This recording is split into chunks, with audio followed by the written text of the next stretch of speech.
You are now listening to the Artsindy Crossroads Show. Here's Suk-Yen Lee, host for CBC's Definitely Not the Opera and former VJ for Much Music. I just Googled Nick Panu online, and I'm just trying to get a visual image of this person I'm talking to, you. You can go to you're YouTube. You're in a room pretending you're Marlon Brando, and you're asleep on you're asleep on your laptop. Mongero, Stargate Atlantis. Nick, and if you personally keep supporting the film like you have, then it'll all go great. So thanks again.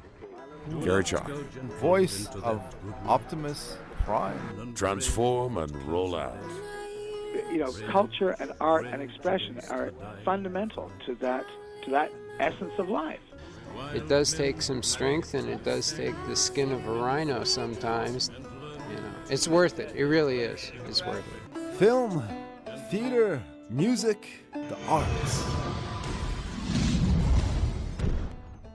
A good early evening to everyone here in the Valley.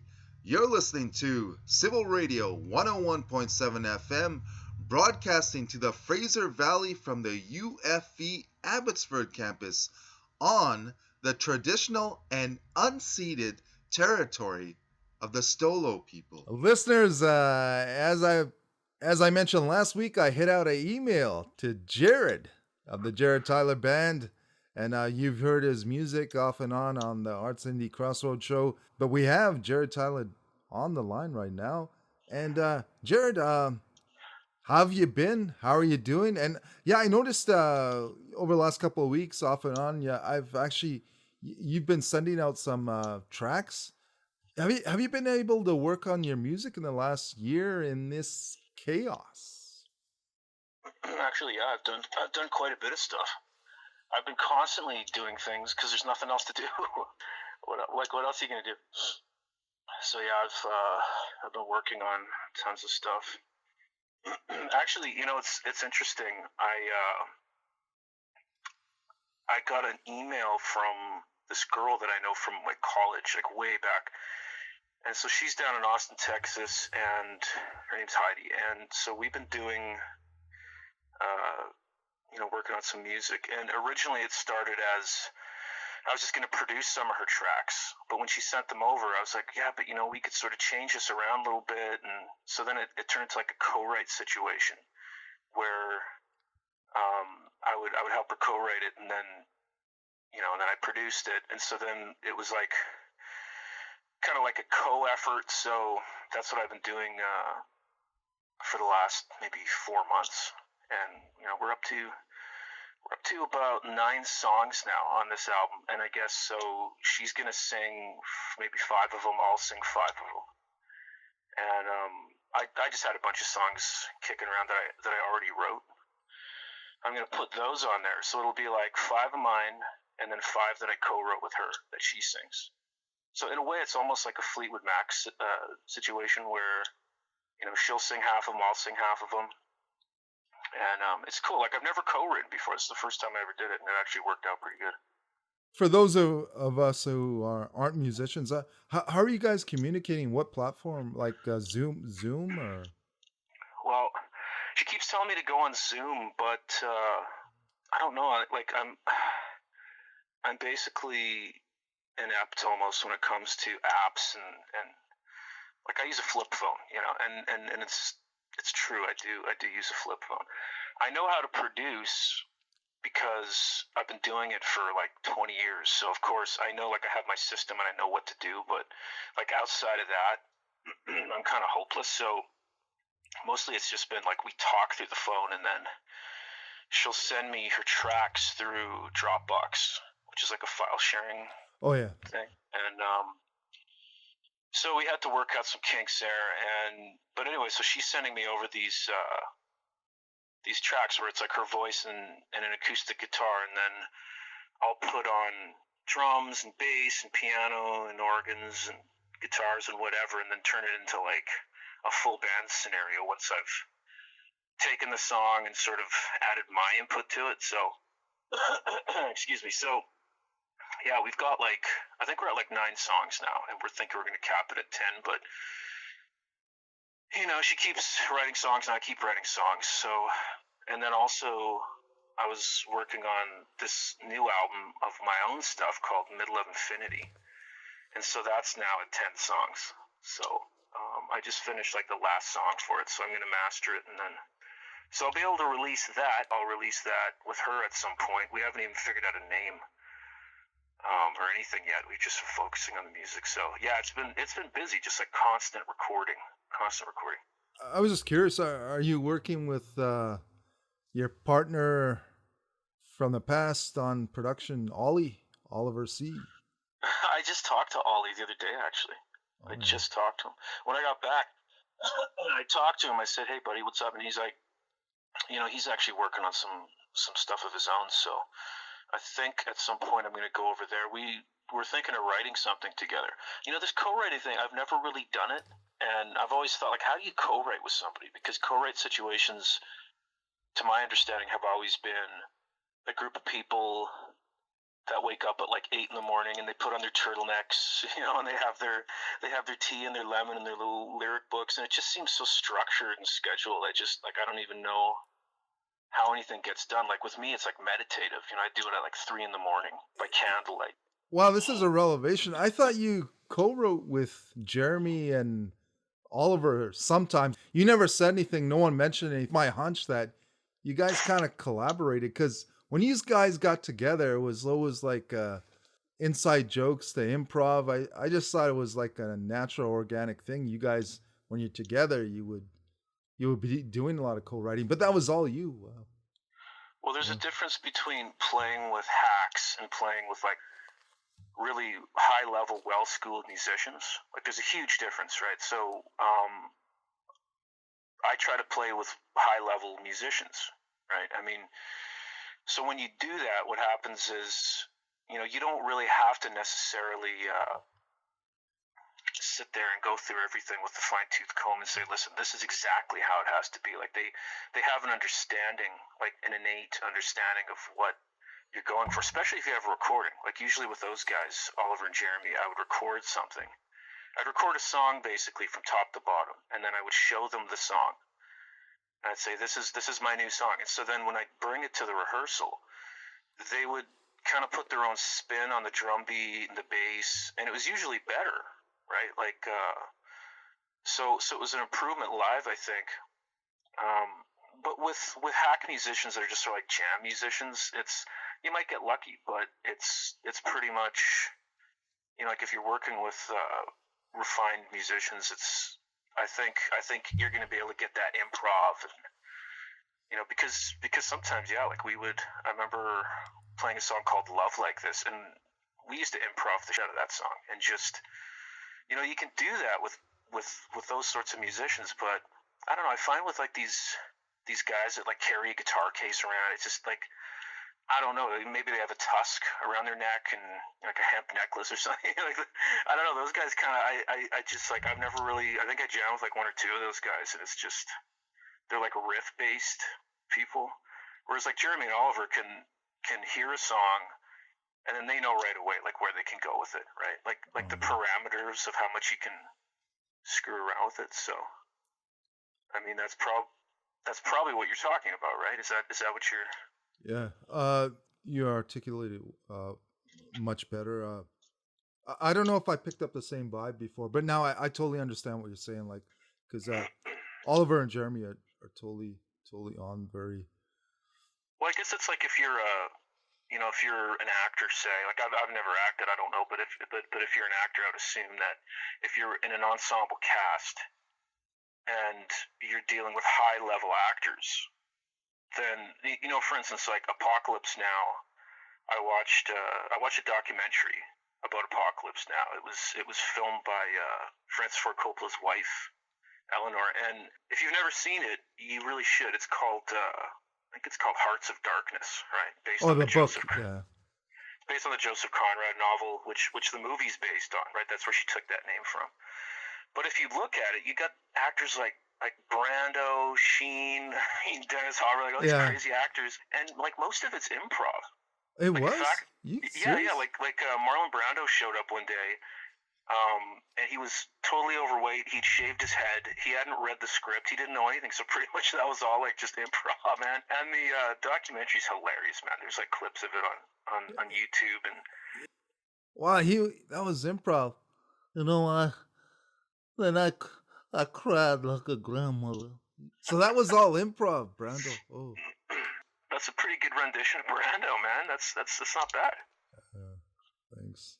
But he's good, yeah. Like so what I'm saying is that I think if you're doing a film with high level actors, like method actors, then probably like improv's the best thing. But I mean, if you're doing it with say like a guy like Ryan Reynolds or something, I mean, probably it's like you got to stick to a script, and it's got to be, I mean, that's what I'm saying. It's like the difference between like an artist and like a performer, right?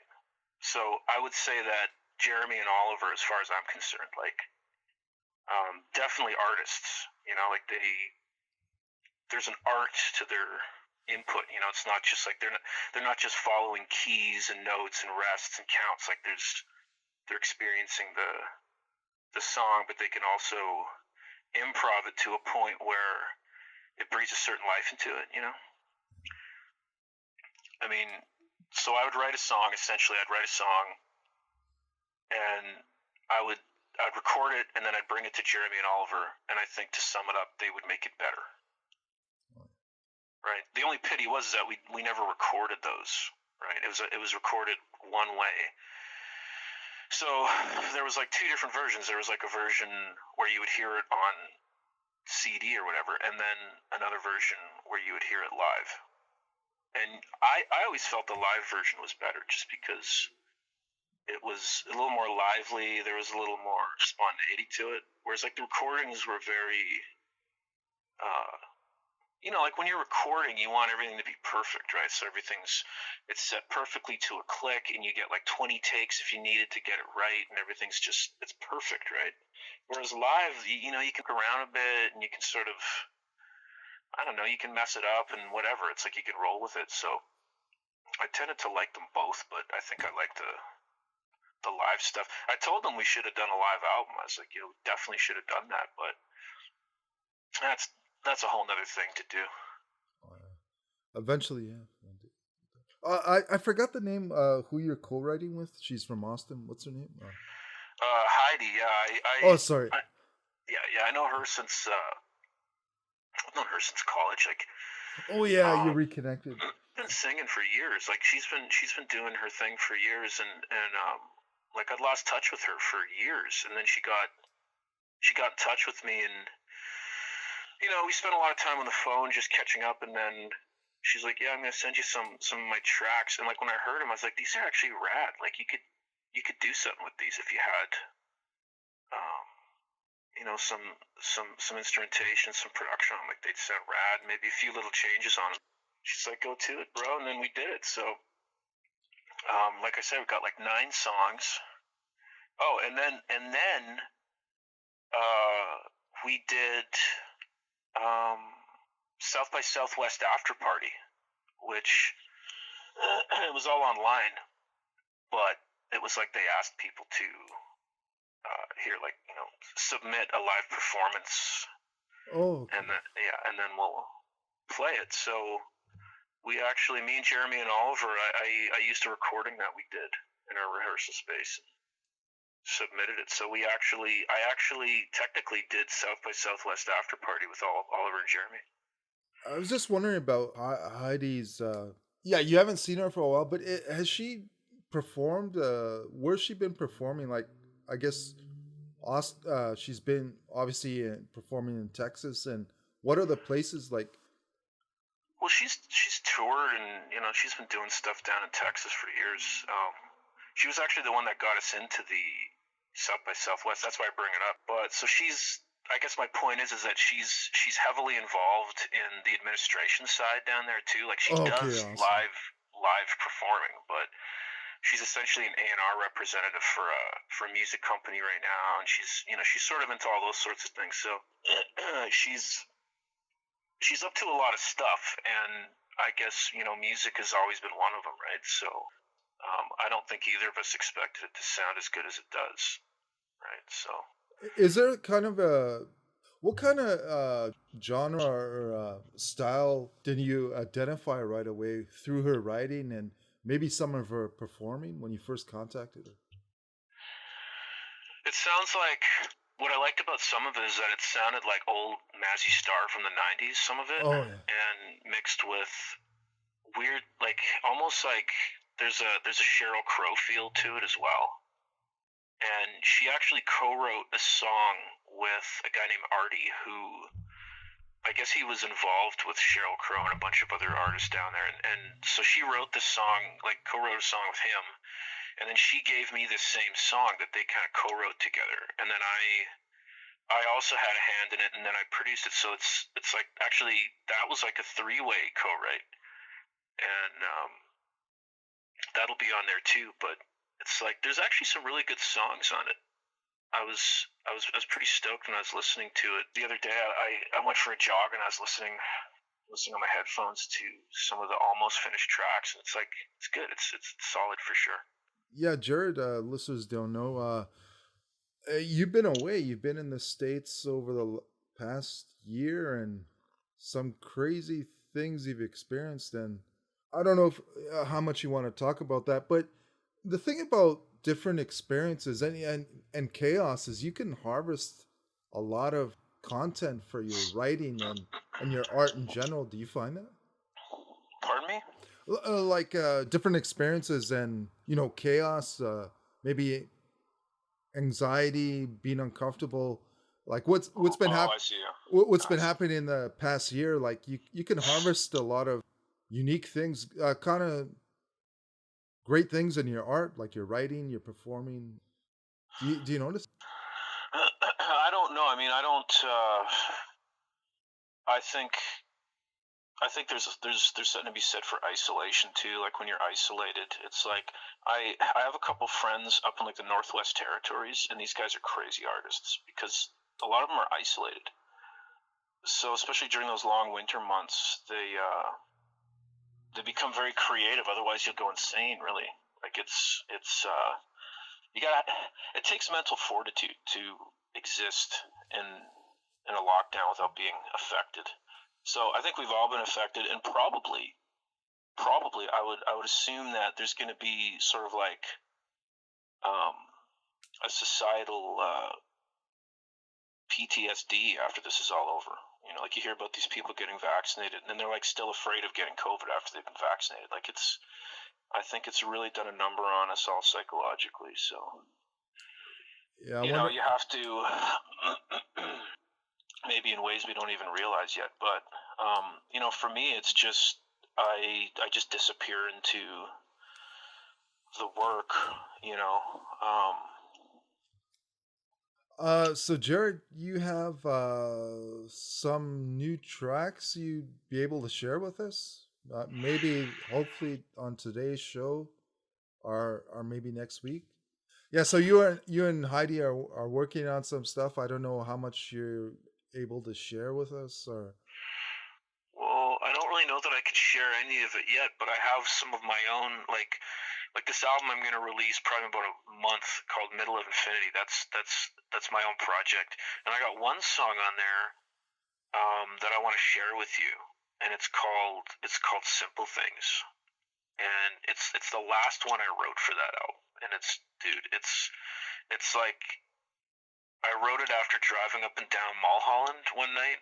And, we were driving on Mulholland Drive one night. It was like perfectly clear night, and it was just, dude, like I could feel the satellites going overhead, man. It was one of those nights. But anyway, so I wrote this one. I will send it to you, and you can play it if you want. It's kind of a different song, but it's really, it was instantaneous. It was like I was out driving around with my girl, and then it was like I got home that night, and this song just like flew out, man. It like wrote itself. So I'll send you that one. I think that's a good one to send. Hey, so is that how it is, Jarrod? Sometimes, like it's inspiration. Like some people write, like they're able to write, like earlier in the morning is when they get good ideas. But like you were out in the evening, you were taking a drive with your significant other, and the song just you were able to. Well, we'd been at the Ralph's and we bought some oranges, and we were driving around the car, and I was like, well, let's go up Mulholland, and so we were going through the canyon, and then we went up on Mulholland, and like when you're up on the top of Mulholland, there's like these sort of outlooks where you can park, and then you can look out onto the valley, and it's really nice because you see the city set out in these grids, it's really, really. Anyway, we were driving around up there, and I had Carly Simon on the radio, and my girl's humming along to it, and I don't know, it's just like one of those moments where you're just like, yeah, man, everything just feels right, exactly where it should be. Even though there was a pandemic outside and everything, it was still just one of these moments, and I don't know, something about that moment.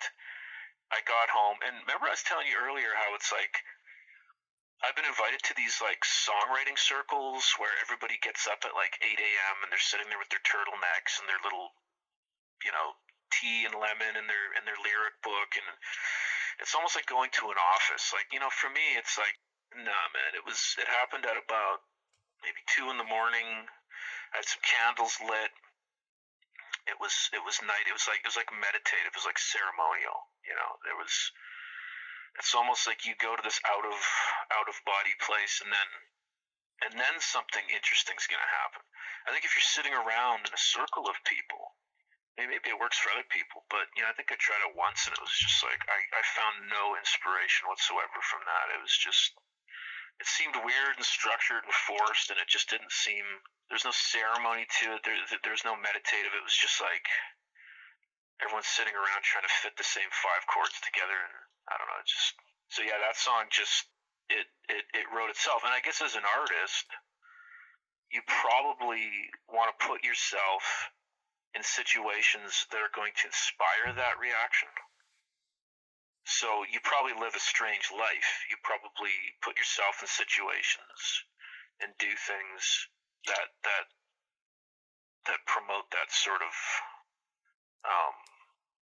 ethereal mindset. I don't know. It's not so structured. It's not like you sit there and it's more like there's got to be a magical effect. It's got to be some sort of magic has to come into play.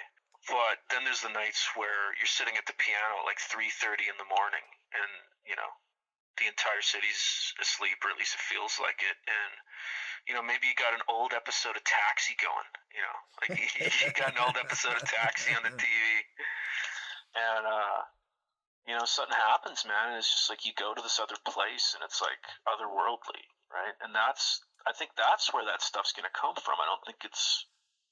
I mean, that's just me. I don't know. Maybe other people can just sit down and do it in a clinical setting, but for me, it's got to be. Or like you go to a place, literally, like you, for instance, I wrote a lot of those songs on this Middle of Infinity album, sitting at this spot in Malibu where I like to go sit on this beach. It's called Malibu Lagoon, and there's a lot of little coves in there where you can kind of sit, and I'd go down there with my guitar, and a little bag, and smoke it up and sit there with the guitar and just kind of drink a soda and write something. Sometimes I go there 2 a.m. and sit there and do it. Oh, wow. Or weren't you scared 2 a.m? No, Malibu's pretty safe at 2 a.m, I'd say. But there's other places too, like you can find locations But I think it's just when you set it up that, okay, we're going to do it at 9 a.m. and we're all going to have our turtlenecks on, and we're going to have, our turmeric and ginger tea. It's just like, I don't know. Yeah, when there's kind of, you're totally right. Like, if there's limits put on art, a lot of times it definitely. It does affect the creative juices. It's kind of hard. Everyone's got their phone. Everyone's checking their phones, and it's like, let's break for lunch. It's like, all right. I mean, maybe, but if you look at like Charles Bukowski, for instance, let's just use Bukowski as a reference point. So, one of the greater writers, this guy became a legend because his writing is just, and it's so consistent, and it's got such a personality to it.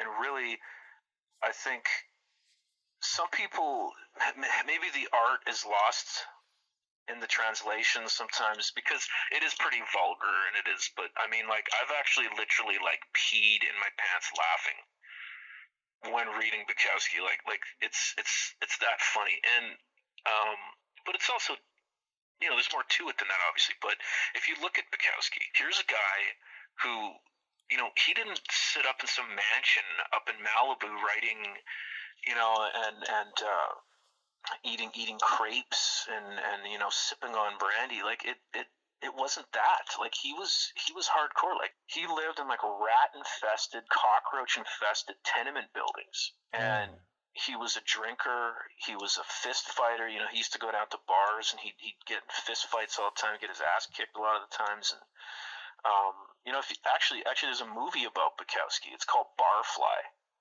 and Mickey Rourke plays Bukowski. And of course, this is an amazing movie. I want to see that movie. Have you seen it? No, I want to see it. Yeah, dude. If you can get it, I think I actually have it on videotape. I would lend it to you if you had a VCR. But it's amazing. It's like just shows, and also the movie was directed by his good friend. So like this guy really captured it. And I mean, this was his life, man. I mean, art and his writing was the most important thing to him. He didn't care about anything else. All the rest was bullshit.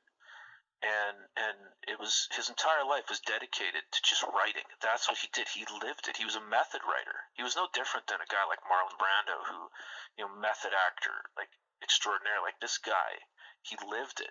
He was willing to die for it. And he lived in East Hollywood. And of course, I used to go and visit places where he would. I remember going into this place on Vermont called Skylight Books. This is in Los Feliz, and they had this map on the wall, and it was all the different places that Charles Bukowski lived and where he would go and drink and just like hangouts. So I bought this thing, and I went around one day with my girlfriend. We were like looking at all these different places around LA where he would hang out. Like, probably if you would have seen Charles Bukowski on the street in those days, you would have thought he was a vagrant. You probably thought he was a vagrant, and he was. But the fact was is that he was just an amazing writer because for him, he dedicated his entire being to it. His entire being. Essentially, like, he was just this crazy down-and-out writer. And, I mean, that's probably the reason why he wrote all those iconic books, right? Both projects, Middle of Infinity and this new one I'm doing with Heidi, both of them, it's funny because she has a publisher too out of New York, and this guy, he wants to pick it up.